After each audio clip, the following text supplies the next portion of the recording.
Pemberitahuan kepada PDAM, Jalan Kartini, RT 30, Imintiwan.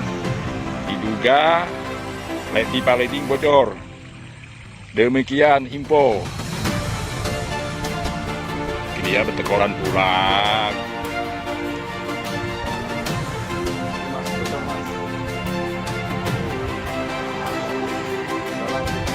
Minimal ini saya berharap dengan PDAM ini jangan selalu mengejar profit lah.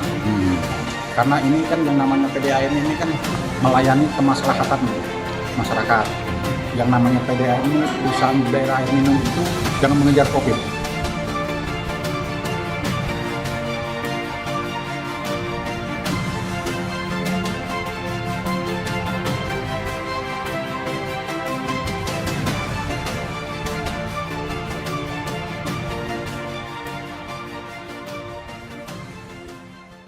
Selamat siang pemirsa, kembali lagi bersama saya Ananda Dea Fauzan di kanal Trek Peristiwa TV.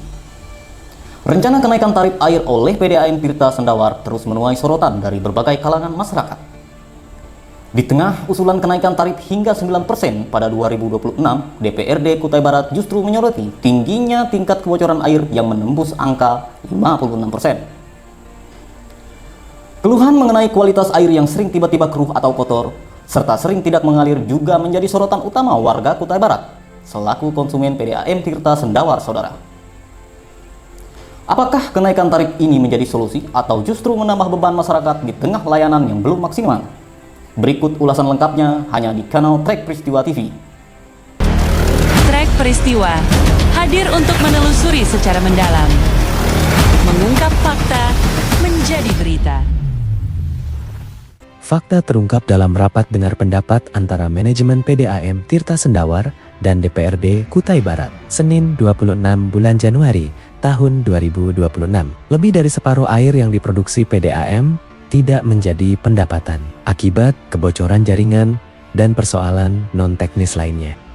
Ellison, salah satu pimpinan RDP saat dikonfirmasi, menyebutkan kalau kebocoran di atas 40% saja sudah tinggi, ini justru menembus 56%. Kenapa yang dibebani duluan justru pelanggan? Selain itu, pimpinan RDP tersebut juga menekankan pentingnya perbaikan kinerja atau sistem tata kelola dan manajemen PDAM harus diperbaiki. Nah, jadi kebetulan pada hari ini saya lakukan pimpinan sebagai RDP dengan PDAM.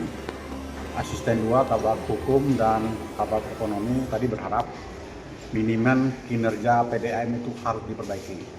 Karena pada saat ini kami melihat neraca harga per kubik itu PDAM merasa rugi kurang lebih Rp1.005. Nah, sebenarnya Rp1.005 itu kalau saya melihat seandainya PDAM itu mengevaluasi cara kinerja dan tingkat kebocoran yang pada saat ini sudah dialami oleh PDAM yang bertahun-tahun ini, apalagi di posisi di Desember 2025 itu 56,14%.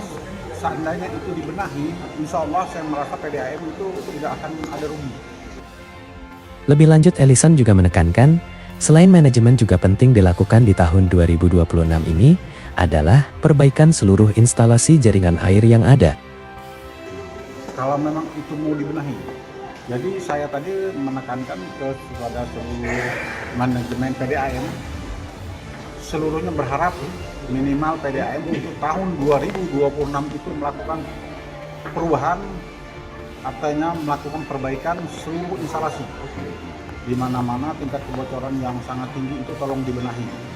Jadi saya berharap mudah-mudahan tahun 2026 itu PDAM tidak ada lagi kerugian yang sangat besar, tingkat-tingkat kebocoran yang sangat besar. Mudah-mudahan PDAM melakukan pembenahan diri terhadap seluruh manajemen yang baik itu yang ada di dalam kantornya sampai yang ada di lapangan.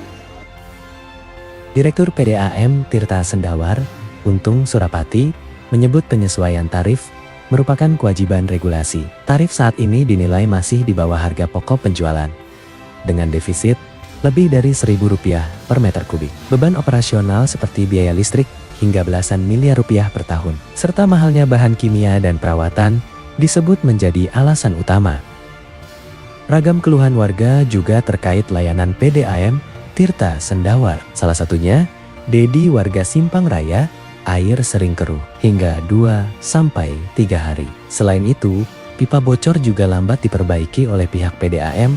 Dedi juga berharap agar peningkatan pelayanan kepada konsumen lebih dioptimalkan.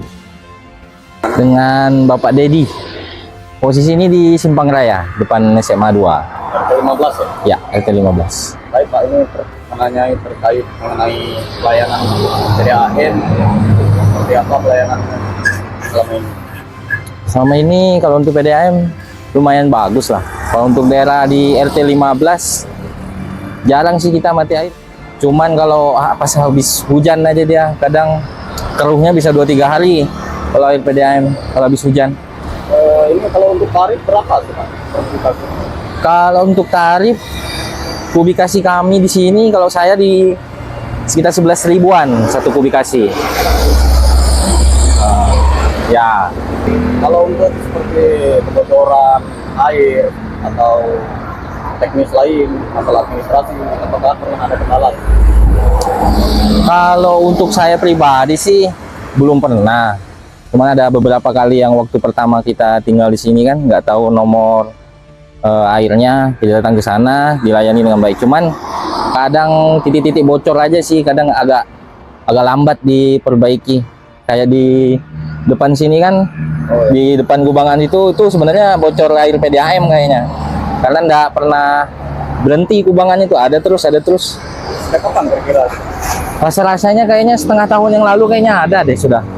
Airnya itu nggak pernah itu. Sudah dikonfirmasi ke pihak PDAM? Kalau saya pribadi sih belum pernah konfirmasi. Cuman kayaknya masyarakat sini kayaknya banyak yang kopi kayaknya. Karena waktu awal bocor lumayan deras akhirnya. Ya. Jadi bocorannya sampai sekarang ya?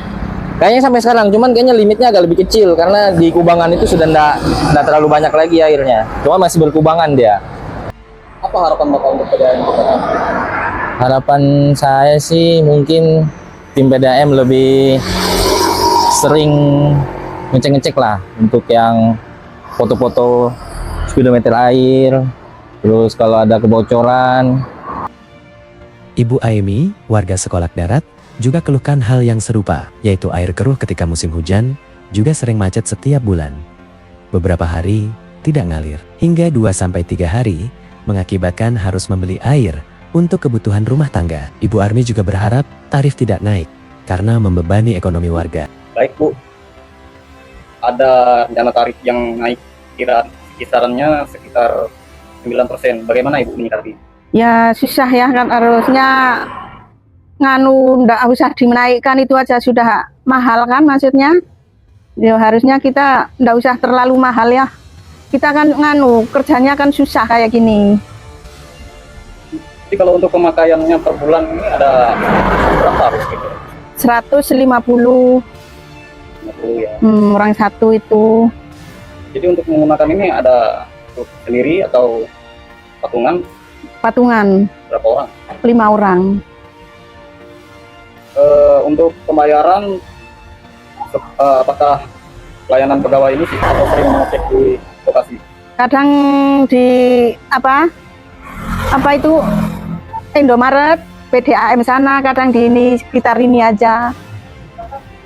Untuk kualitas air, apakah secara fisik air itu baik itu warna, bau atau rasa seperti apa? Ya kadang itu bau, itu kadang kuning, kadang bau. Kalau musim hujan kayak gini kadang bau kuning itu loh warnanya.